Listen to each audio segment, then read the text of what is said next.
Hello, I'm Joe Walensky from Blink, meeting with some in Seattle in February. Today I'm meeting with Susan Weinschenk. And hello, Susan, how are you? Hi, I'm doing good. And where are you speaking to us from? I'm in Chicago area right now, And where are you based at? in Wisconsin. All right. Well, if you're not familiar with Susan, she has a PhD in psychology and 30 years of experience as a behavioral psychologist, and that makes up the foundation of her work with her own company. She's written a lot of books, the most recent of which is How to Get People to Do Stuff.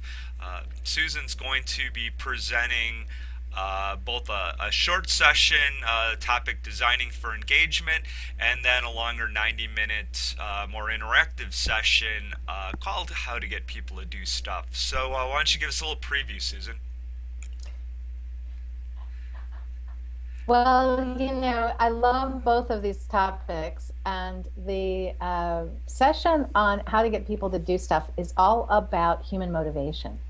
We're going to go over 7 drivers of human motivation and talk about the psychology behind that and the research behind that and how to apply that. I mean, we all have stuff we want people to do, right? Whether we want our team members to uh, collaborate with us on our new idea, whether we want our boss to fund our new UX project, or whether we want our spouse or roommate to take out the trash, right? We all have stuff we want people to do. And what I find is that people typically kind of, oh, well, I've tried this before, so I'll try it again, or I'll try giving a reward because, people like rewards. When there is so much more richness to what motivates people. So if you understand the science behind what motivates people, then you can make those decisions. So whether you're designing a website and you want people to press a particular button, whether you're a startup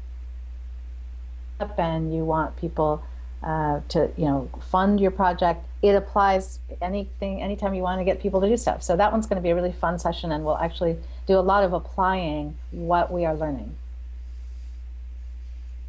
And and then with your other topic. Yeah, designing for engagement. So that's a topic I've been talking about for a long time, and that really fits in a lot with the book 100 Things Every Designer Needs to Know About People. And of course, I'm still taking a psychology point of view because I can't help it. I'm a psychologist, and that's the way I think about everything.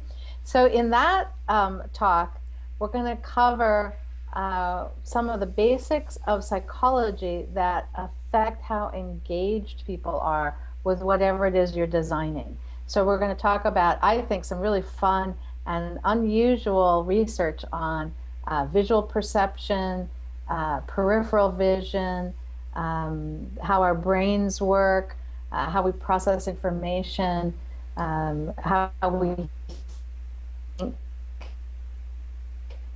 and also getting into some of the latest research on unconscious mental processing, which I think is really fascinating and a lot of fun. All right, great.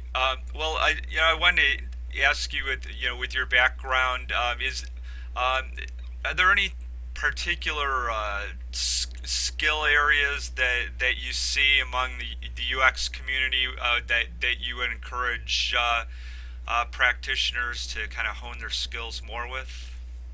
Well, I think that our field is getting broader, and we're really understanding that if you're going to design a great user experience, you need to know a lot of things. I mean, certainly you need the basics of design and how to what should be on the page or what should be in the app and what the order of events should be so it best suits the people who are going to be using it. But I think now we're understanding we need to go beyond that. In addition to understanding visual perception, we really have to understand how people think. And that's, of course, again, I always think the psychology part's important, but ultimately, whatever you're designing it for people to use. how much do you know about people in general, and how much do you know about your particular audience? So I think, audience analysis, which has always been important in UX, is becoming even more important now, especially as we design very often not for a very broad general audience, but we're able to design a portion of a website or a part of an app or a particular launch for a very particular audience. And so understanding, what that particular audience is like and what are their fears, what motivates them, how best to communicate with them, I think becomes more and more important. So these other we used to think of peripheral fields, I think, such as psychology and marketing and audience analysis, are now really becoming part of the mainstream of what a UX person needs to do and understand.